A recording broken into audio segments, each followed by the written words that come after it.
Okay, so hello to my third years, and today's lesson, which is pre-recorded for the reason of obviously May 1st being a public holiday, but a very long lesson because I'm going to combine 35, 36, which you can see on the screen is extremely short. It's basically a precursor to our radio practical, which happened um, for I think it's about a week, a week and a half. I would say a week and a half, 2 weeks, I would suppose. When we go on air, we don't have the schedules just yet. They're still being worked out, but we should do some studio control. We will do studio controls next week when we are back on campus. I'll book the sessions. Don't worry, just the whole class must attend, so that we can make sure that we can do it in the 3 hour session. I will rotate you, and you will each learn how to use the desk, and then you need to practice, practice, practice without obviously causing any chaos or any harm to the studio itself. Okay, but we will get to that. We're also gonna, like I say, start pre obviously the break. So just remember that you're gonna there's a lot of work to be done as usual in third year. So remember the F2 has to still be obviously like constructed. You have to still do the F2, and you still have to hand that in between the 5th and the 9th of 2023 years, indeed. And then we can have a little bit of a long holiday break.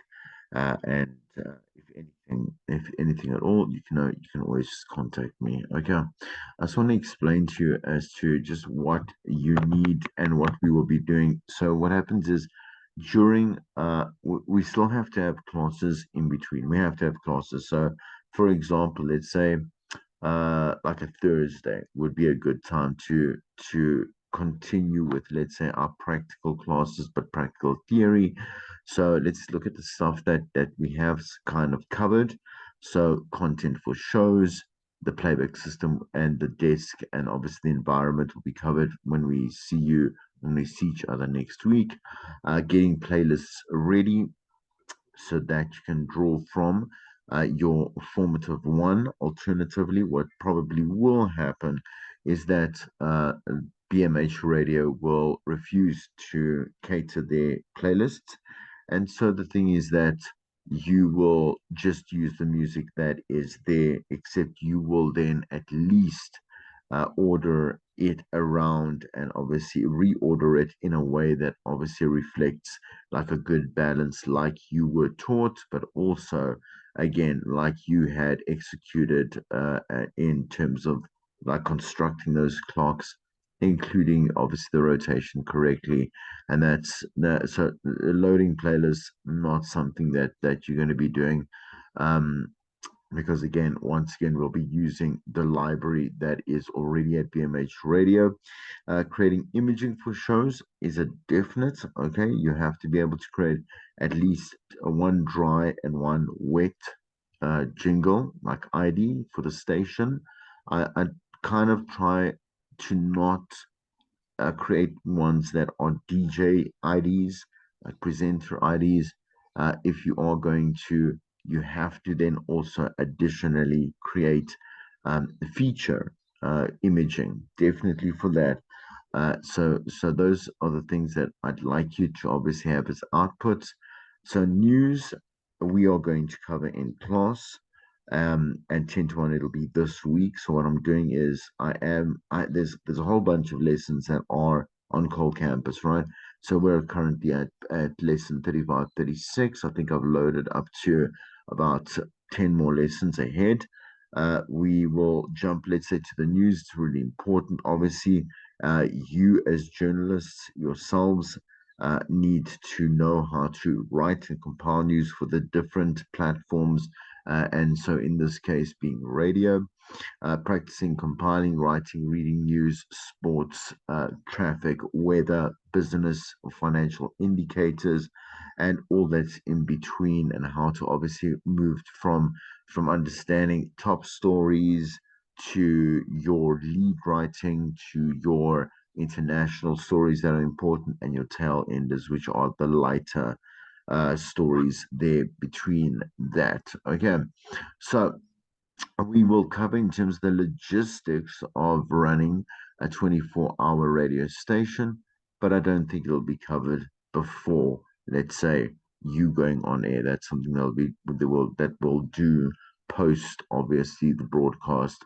In addition to, let's say, covering sales and covering legal and covering XYZ until you enter your summative for the year. So again, what's estimated normally is around 6, maybe up to 10 weeks, depending on how many students we have for the broadcast itself. So they're quite a long time. What'll happen in between that is that I will have a schedule where each team will book Snoop sessions. So where we will analyze the show. You will get a surprise, I say a surprise marking for one of those Snoop sessions, which you'll not know about, so that we can emulate the industry around you, where you're not told, oh, you're going to be snooping so that you can now perform or like at your best. You need to perform at your best at all times, and you'll be marked from that. That'll count obviously for the formative F3, in addition to the show that you actually then submit. But I do not want to go and focus too much on the F3 itself. We're still busy with the F2, and things that we need to discuss is your understanding of each of your yeah, all the items that we just listed up there. Your competence for each of them. You have to be honest so that you know also for yourself, like you be able to grade yourself in a way. I don't know anything about technical. I need to book more sessions like on my own to be able to practice on the desk. Again, we have the production and with the live studio.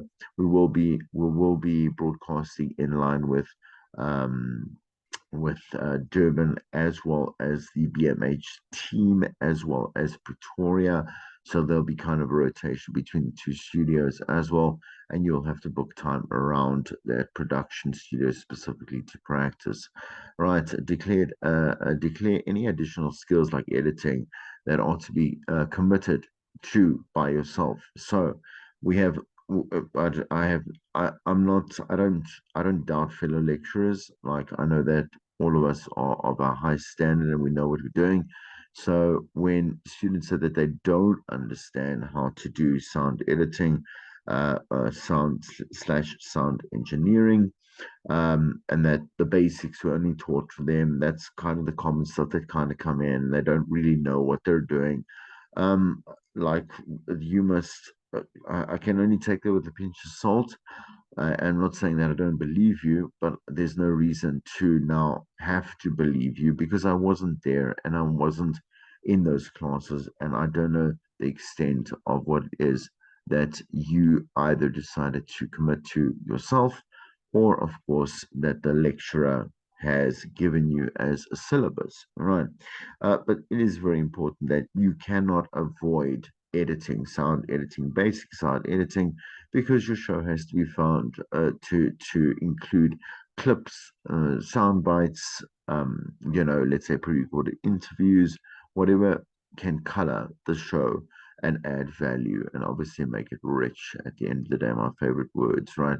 Draft a training timetable for the studio time and studio tests. Don't worry, that will take care of that. The register will be signed to declare agreements. So what happens is that there will be a register. Particularly, I only have one for you, right? That will be in the BMH offices or in the studio. I obviously cannot control your honesty. So you will come in, your team will sign individually for that day, and then you will again, I don't even know if I want to keep it in studio, to be honest, because everyone just like it got lost. It was this, it was that. So I think I'm going to go the digital route and just make sure that you obviously sign in on that. If you want to be dishonest, and I'm not trying to play like, oh, kind of that reverse psychology thing. If you want to be dishonest and sign for everything, I don't really care. At the end of the day, it will count as part of the F3. Okay, so all right, so that is done. I did explain the semantics a little bit in terms of the F3, I think in the brief or in some lessons before, but I'm going to stop the share on this one and get into our lesson 37 for the day, which again, we will end there, but it is an extremely long lesson, which is this one right here. Okay. Today, we're going to be looking at managing content, but there's a whole bunch of factors that we're going to be looking at. So, emotional connections, evaluating performance in terms of, and from a manager's point of view, but also note that the manager's point of view is also what you need to emulate. In other words, copy, right? Okay, on how you will be emulating your own shows on a daily basis. On when I say like daily, in terms of every time you do a show, your performance, etc., your investment, like what type of emotional, gravity do you kind of wander off on, or where you need to obviously land your 2 feet at. That's what we want to actually look at today. And it's going to be a nice discussion, obviously. Well, a one-sided, clearly, because it's pre-recorded. And here are more topics to choose from, please. So what I've been getting, I have had kind of no responses in a way for any kind of practice besides I know that Nkosi did approach me and wanted to do something tomorrow, like, so I'm saying individually, one on one, like just to check where her show prep is. Looking great, by the way. I'm just obviously putting credit where credit is due. She's far ahead, and you should, and that's when I say far ahead, that's kind of where you need to be, because I've provided you with the construct of the show. I provided you with a full show. I provided you with a full-bodied and three-dimensional call out. I've done everything like that, discussed it in class, and again, here are just some practice points. Remember to also, again, seek out applications. I've given you that impromptu one. There's a really nice one also that I just downloaded just for like kind of like content creation. Just get the name there. Just give me a second. It is called uh, oh, uh, Blink. It's Blinkist. Blinkist. Blinkist. I'll share on the group. So what's really cool is you just kind of, I'm just going to do it while kind of in live time. I'm going to just say get started here. Tell us your interests. It'll, so what this blinkers does is that it shares new ideas within like a 15-minute frame with you to kind of get inspiration right now, right? So for example, I would like inspiration and growth. I would like relationships and family. I would like culture and humankind. I want science and technology, career and business, health and meditation, and money and economics. These are all factors that we do want, or aspects of life that we would like to chat about: religion and spirituality, science, creativity, communication, skills and entrepreneurship, education, health and nutrition, corporate culture. Not so much. Obviously, it doesn't really fit for your, obviously for your demographic. Sex and relationships is there. Personal development, history. Not really that interested. Economics can become very it can be very technical if you don't understand economics. I'm saying to you the base fundamentals. You could get by if let's say you can turn that into something that matters to us in our everyday life, which it does. Careers and success, nature and environments can have a nice angle to it. There's quite a never-ending list over here. So psychology is a great one as well. Biographies and memoirs, that's great as well. That's nice for kind of like the existential, like self actualization, which I love the term, because I really am focused on that quite heavily, and just in my life in general, but also what I do in general. Society and culture, super great topics to also think about in there, because we have so many. like I mean, there's just so many conflicts. There's so many subcultures. Society's behaviors changed. Motivation, inspiration is an obvious one. Money and investment. Money definitely. Mindfulness and happiness. Parenting, I think is a little off. Productivity, sure. Philosophies, politics, definitely. Technology and future, yes, indeed. And management and leadership, hello, yes, thank you very much. Right. So, like I say, this is all on the Blinkist app. Again, and like for example, so what it does is it'll give you little bits and pieces from books and audiobooks and this and that, and again, great way to kind of inspire. So for example, what would pop up, and this would be easy on screen, but the way I'm obviously just talking you through it, you can kind of understand. It's very obviously popular book, very popular, Rich Dad Poor Dad. I'm sure all of you have heard it, and it'll ask you, for example, like, do you find it interesting? Seven Habits of Highly Effective People, also Stephen R. Covey. Covey, which is also super interesting. Retain your brain. That's great because you understand a little bit of cognitive behavior. Why not? The procrastination cure. Oh, wow. Well, that's all of us, right? Living in flow. So trying to have synchronicity with the choices that you make in life. That's nice and existential. The highly sensitive person. Basically, that is about overwhelming yourself because of the world around you as it is. 12 rules of life, that's great. For example, in terms of content creation, you could just put one or two and have that as a bit of kind of like a mini series of yours where you do have discussions, you walk that through, you know, with your listeners and have a good time, in terms of that. In terms of, there's something called the 5 a.m. Club on Own Your Morning, Elevate Your Life. So, for example, a call out could be like quite fun in terms of like the first thing that you have to do in the morning versus the first thing that you really should do in the morning. And then so on and so forth. I'm just gonna click yes to all of them, and I'm going to obviously, I'm just busy customizing the app right now just so that we can go kind of through it and then you can understand. Okay. And so then you can start enjoying it, as it is.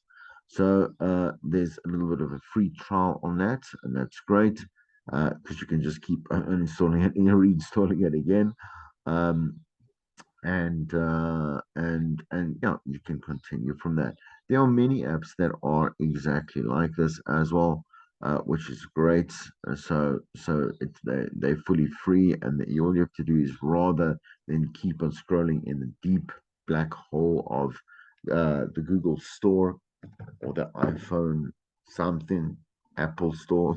I don't know anything about Apple iPhones, but yeah, there you would go and then say go to Google, say top 10 or top 5 content creation apps, or let's say like brain stimulating apps, or like let's say conversation starters or whatever it is. There's so much, and there's everything out there for you to be able to continue onwards. Okay, so here's a couple of topics why workers are live quitting on TikTok. Um, so you must again at this point be able to have this like spurge of ideas that pops out, at least 4 or 5 6 whatever.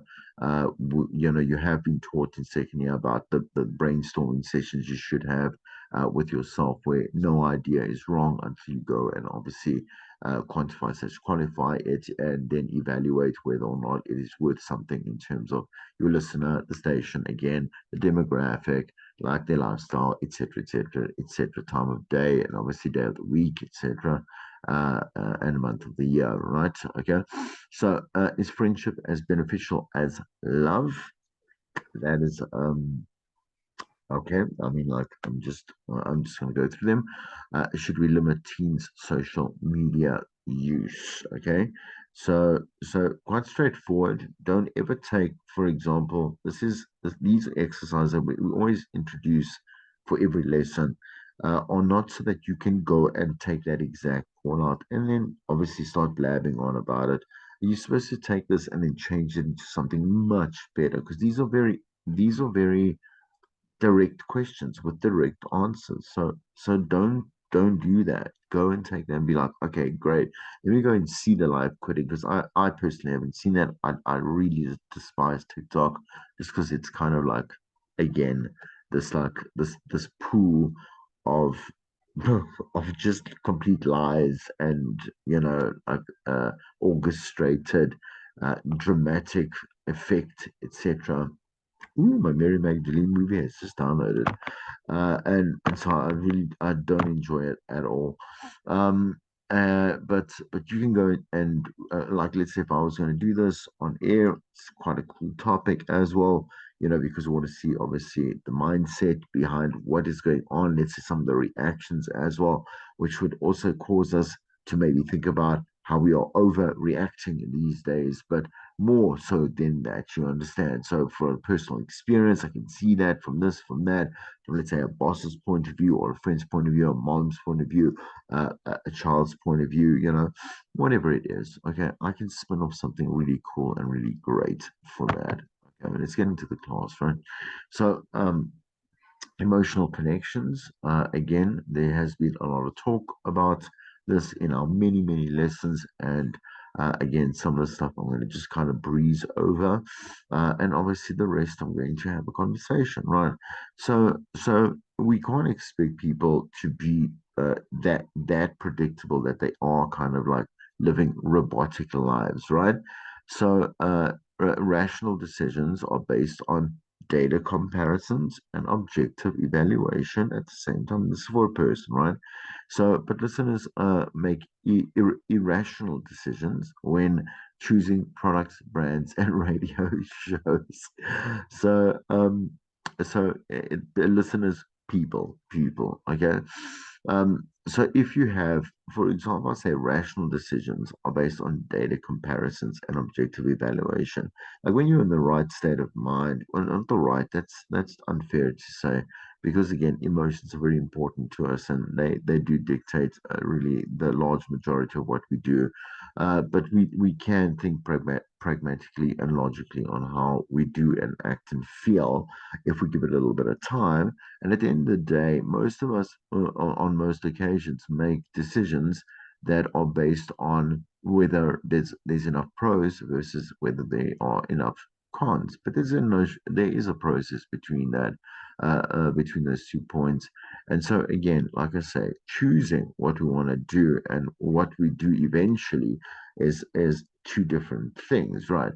Um, Okay, listeners are not scientists. Okay, the goal of the preparation, concentration, moderation, which you were introduced in a couple of lessons before, process is to create emotional bonds, right? Because we know like that is like so a listener is not sociopathic in the way that just because you talk, I'm going to listen, right? Because this is again, it's a choice that they make, right? They want to enjoy something, they want to get something out of it like the same way you would choose maybe a job or a friend or a partner or let's say just I don't know whether you're going to go down on the anaconda at Gold Reef City or not, you're going to go have a drink instead. Like that's based on emotions. You can imagine that right now, just in terms of that very kind of like surface level. Maybe you'll go on the anaconda, then have a drink, or maybe go have a drink and then go on the anaconda. I don't know. Both have pros and cons, right?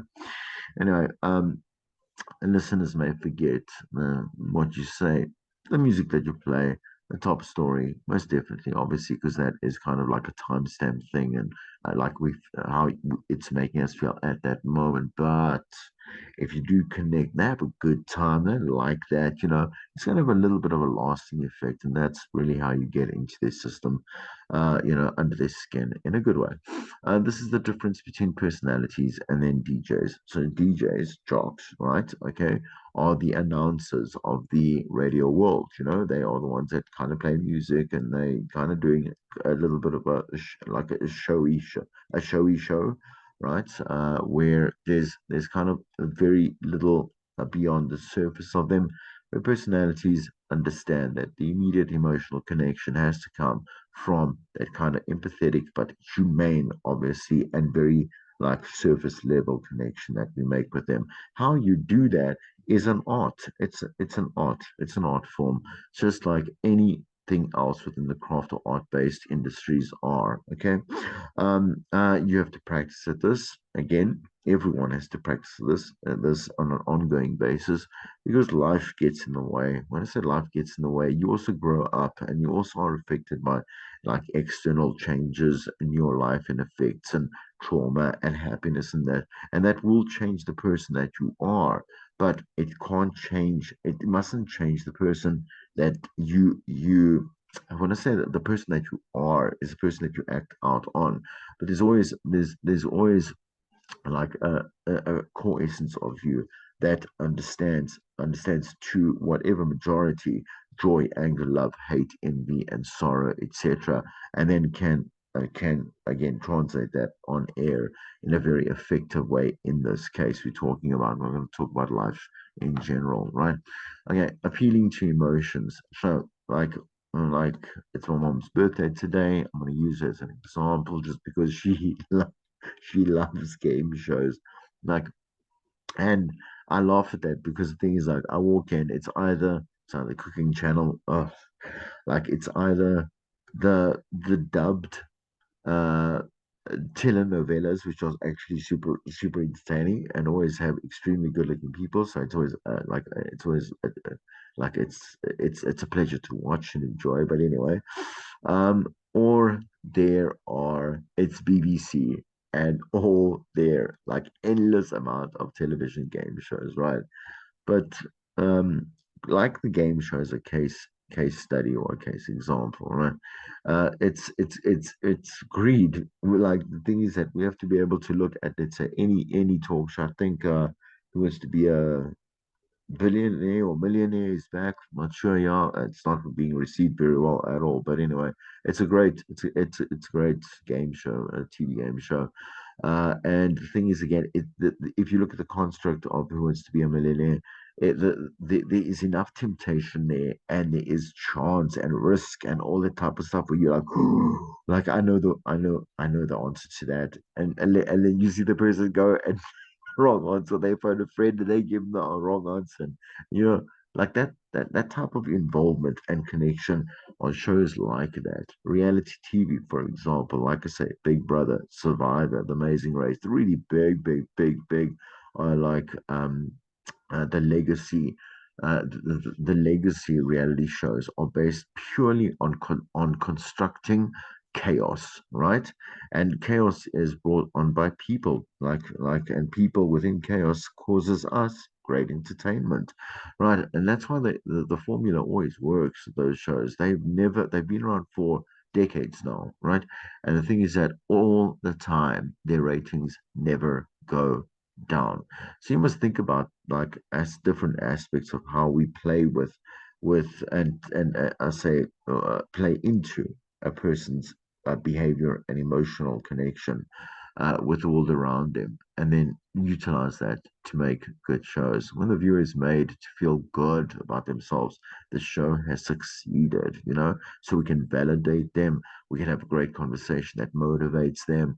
And so on, whatever it is, it empowers them, and we like that. And also, we can feel good if we just had a good time. We heard some great music. Oh, we had, there was a presenter that was super awesome to listen to, and the deed was done. Let's move on with our lives. They didn't hate it, and that's the most important thing. They want to be right so they can feel good about themselves. Uh so let's talk about that, okay? Where a lot of there are enough, we know enough DJs that are controversial, so that but they want to fight with the listener, right?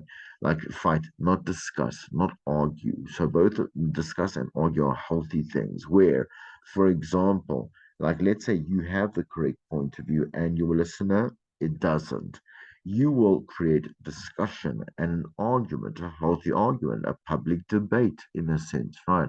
To be able to come to a consensus, right? Because the person that you want to put on air is reasonable and obviously well learned in terms of either experience or education or whatever it is. And so you can learn something from them as well. it mustn't always be like this let's be friends thing. No, you want to actually be able to connect and obviously contribute to the like as a craftsman or woman at the end of the day. But the thing is that the listener will love you for it, you know. Greed is good, you know, sure, because we can capitalize on it. In Omaha, morning personalities Pat and JT became market celebrities following a tragic shooting at a shopping mall. After Killer went on a rampage, Pat and JT spent a full morning sharing feelings with the audience. I know that sounds so silly in a way.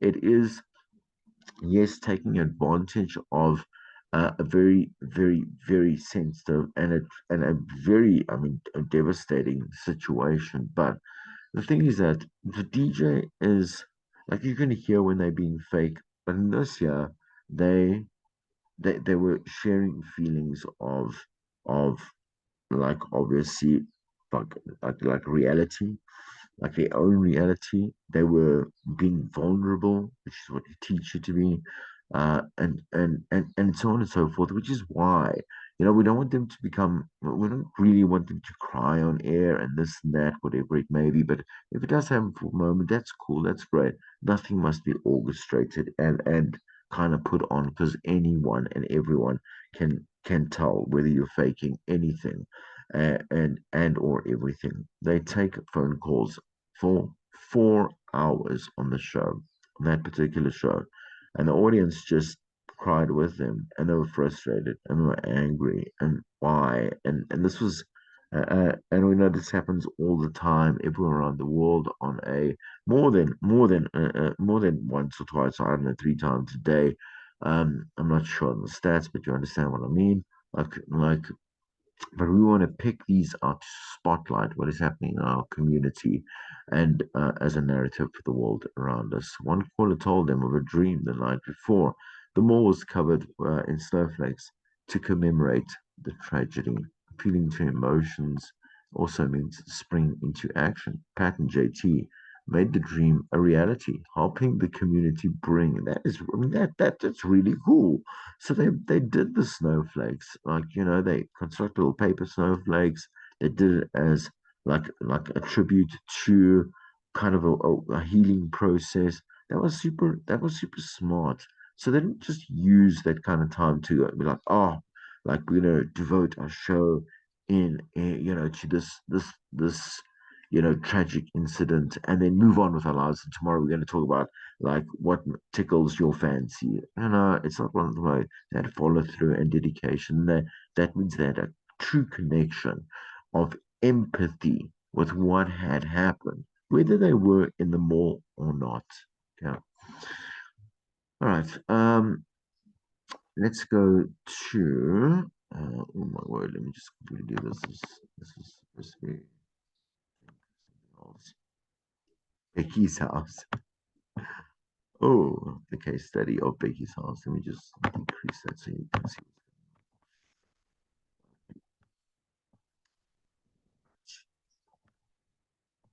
Okay.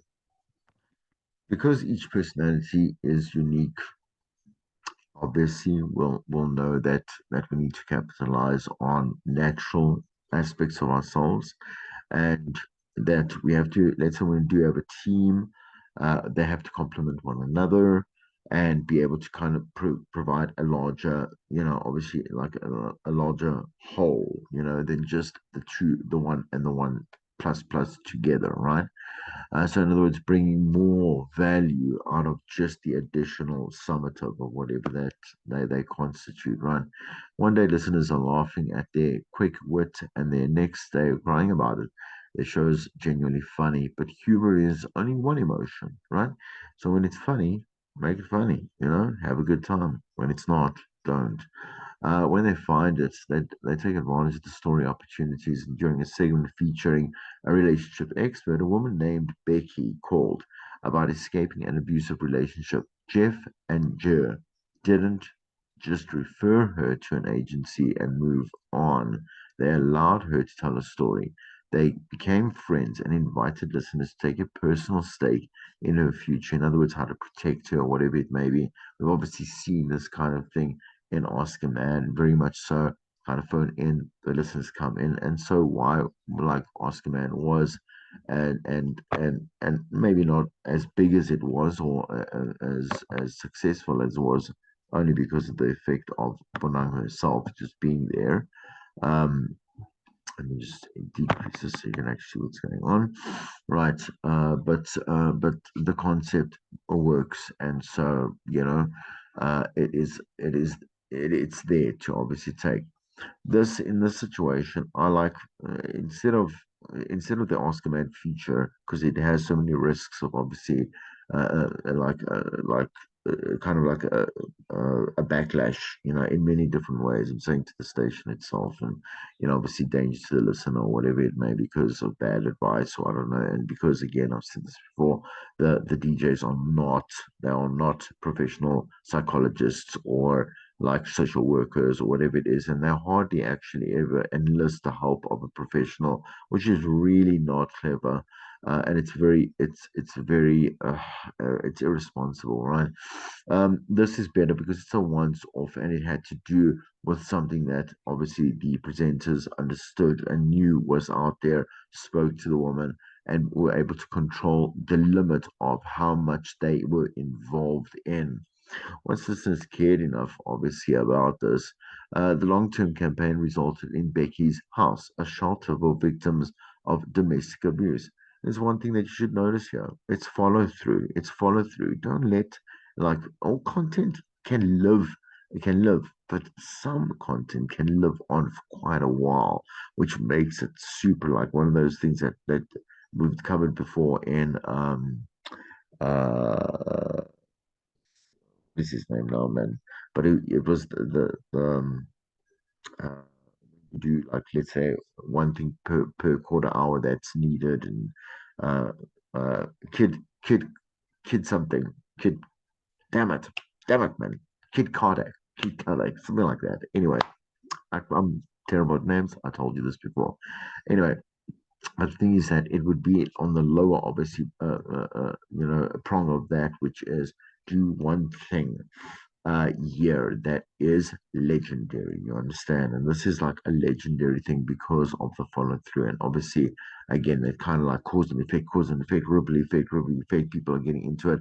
And it all started with one little phone call, right? And one little discussion. And two listeners, I'm sorry, two presenters and producers, I'm guessing, right? That decided that this was a great thing to do at that particular moment, right? So, consultant Alan Mason points out that BMW retired the slogans "the ultimate driving machine," choosing to position around the word joy. Obviously, here is a big statement. You can't really say it is the ultimate driving machine just in general, because a lot of people will never, ever, ever, ever want to, nor will they own a BMW. It doesn't make them want to now, like in their lives, change their entire life direction to own that as kind of a validity to themselves. It just it just was it became a little bit more annoying, I think, with higher class, like obviously like higher class, let's say, automobiles that you might find out. It's a little bit showy and a little bit obviously arrogant, but guess that's what you kind of want to do, to play on people's emotions. Do they have enough money? Have they worked really hard? Can they afford a nice car? Then let them go and enjoy it. You understand, right? And yeah, sure, this is again emotive advertising, whatever. But they wanted to change it around. The concept of joy, and it plays to emotion and yields greater results because of things that it's horsepower, and there is like so many different features. And then like BMW is a class brand, like it's dependable, it is a legacy brand. Like people know that if they do decide to buy a BM, like they are going to get a car that they're going to love. Like it's going to be worth it at the end of the day. Some people, again, uh I'm some of those people, or one of those people. I don't really care about the car. It just needs to work. And because I've had experiences where cars just cost me too much money, and I'm saying to you, just in terms of like the abnormal accident or this or like paint jobs that have to be redone, replacing small parts that are hard to find, but they are like they are integral parts of like the engine actually working, everything. These if and I care not for it. So when I see it in a more expensive car, I just think of how much more that kind of stress and that kind of money that's wasted for me in a personal sense, right? The thing is, a lot of people like, but there's a lot of things that I would spend money on that would give me pleasure and joy. There's two people that let's say drive a car, right? One would drive a car, for example, let's say if we're looking at the commute to work, right?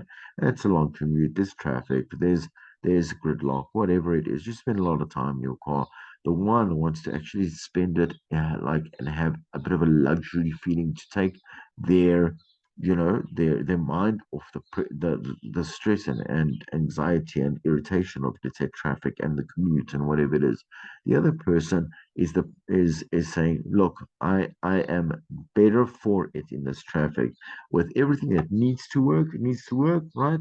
But I know that I'm not like I'm saving a lot of money petrol wise, like obviously up like obviously the upkeep in terms of services or whatever it is.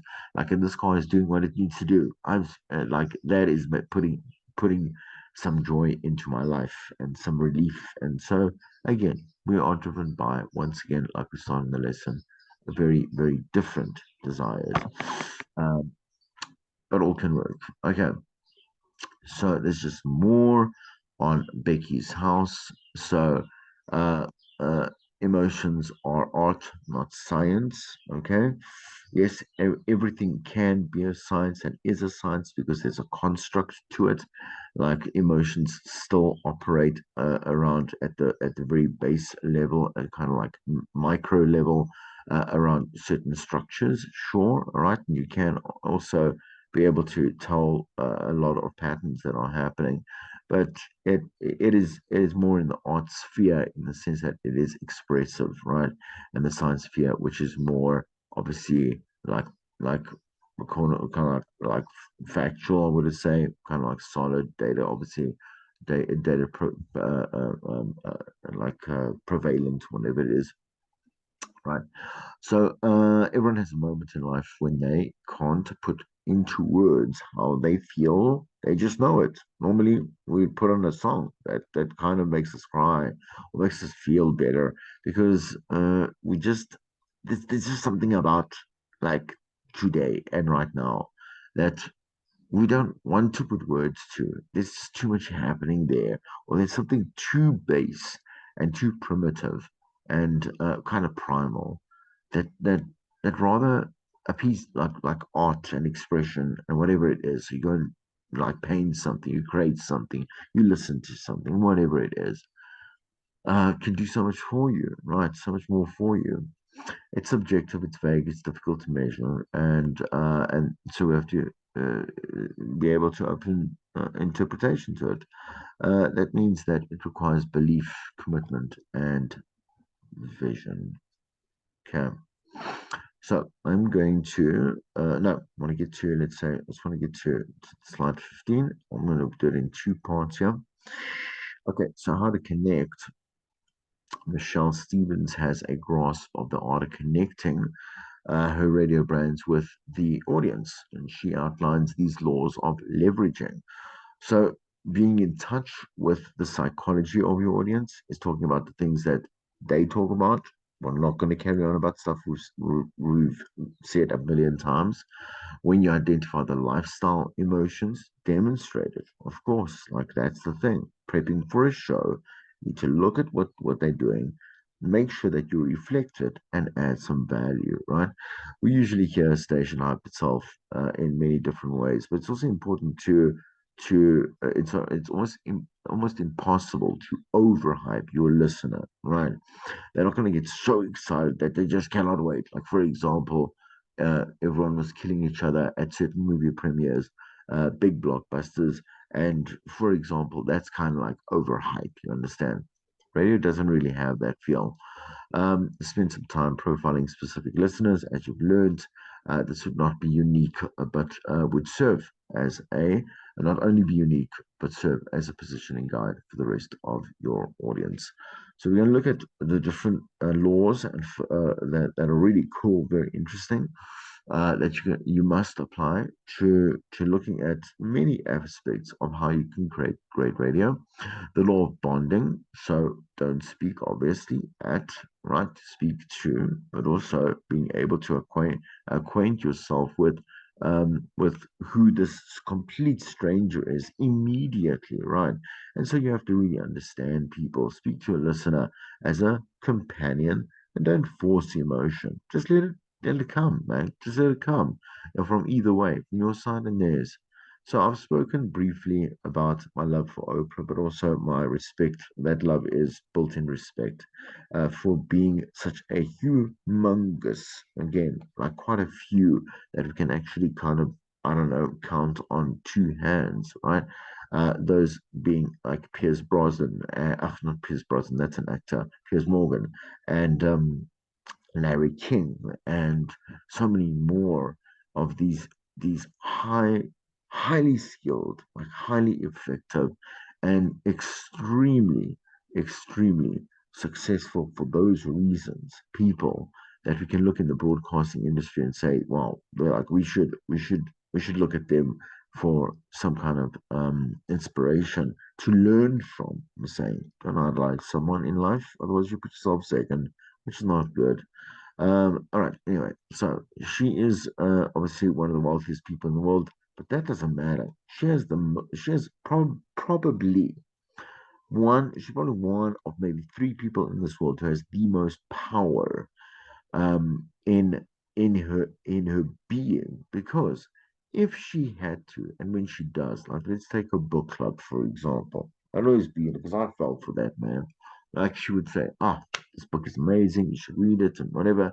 And I went to go buy the book, right? And then I would read it, and it was not great. And I was like, "Damn, Aubrey, you got me, you got me." But and then I did it the second time, and it was also not a great book for me, right? The thing is that those books would go immediately to number one, number one, number one, number one, number one, number one, number one. And was she doing it because she was getting a payoff? Not, I don't think so. She doesn't need really a payoff, but I'm sure there was kind of the way that we will get something. Obviously, we get money for sales and advertising, will benefit the client, etc., etc. But the thing is that if, let's say, there's a lot of political issues in this world and there's a lot of conflict, whatever, Oprah has been able to talk to every type of person in this world.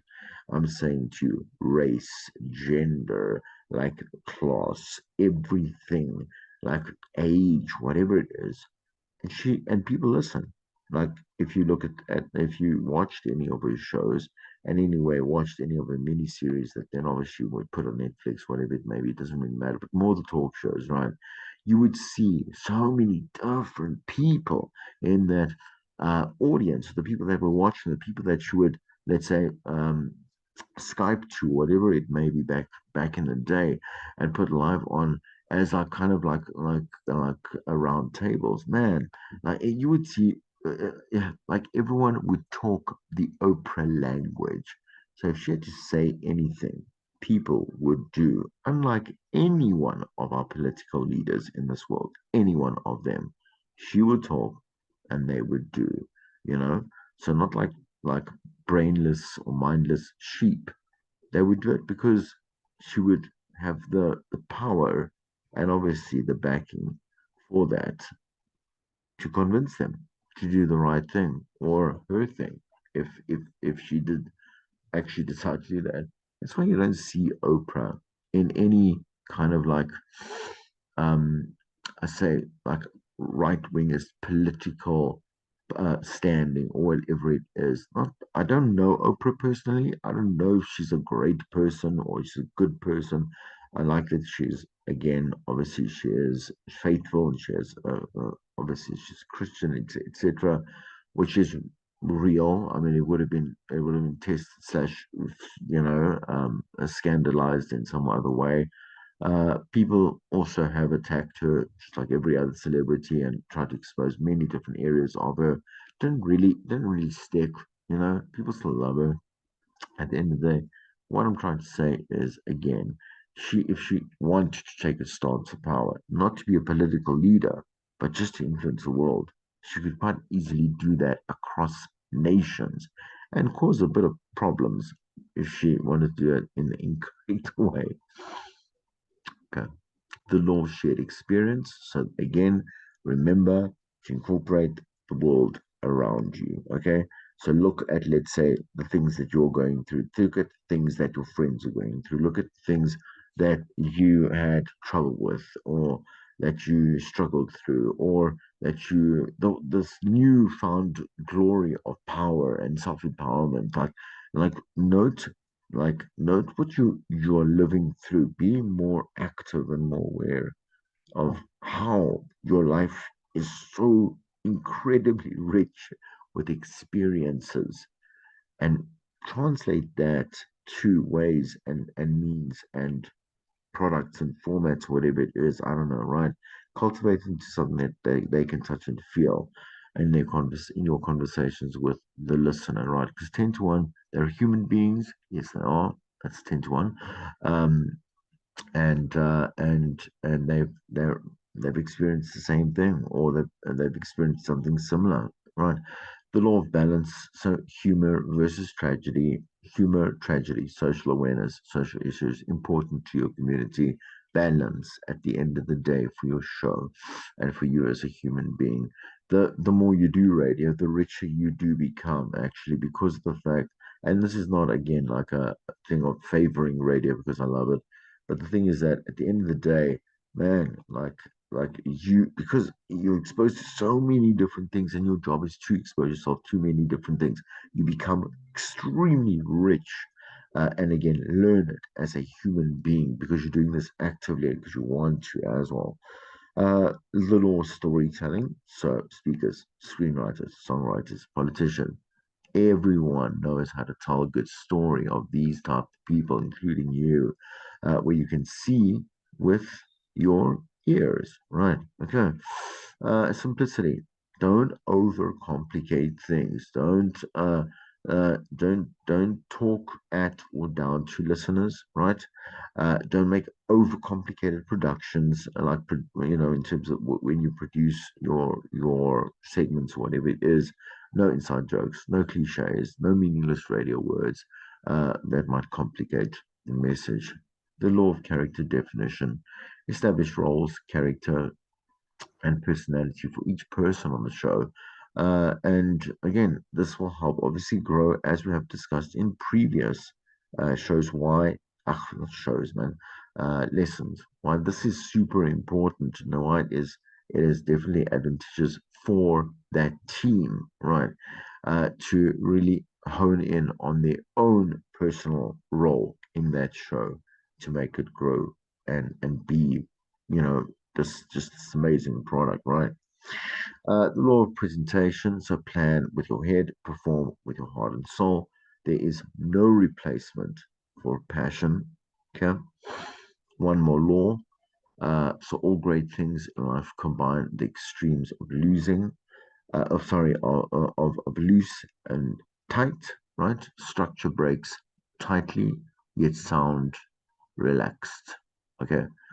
So structured breaks that made no sense. Structured breaks um, they are tight. So those slick links, right? But they don't sound like they are forced or militant or whatever it may be, right? This is planned spontaneity. So in other words, you want to give yourself the the option of being spontaneous by properly prepping and structuring and being ready for that show, right? Have the discipline to keep breaks focused and simple. Breaks turn poor when they go on for too long. So, in other words, your length, right? Right. So, leave the audience wanting more day to day, quarter to quarter, hour to hour, whatever it is. You understand? You want them to come back for more. I'm going to just pause so I can take a little bit of a break. I've been talking for now about an hour, and then I'm going to come back and we'll finish the lesson.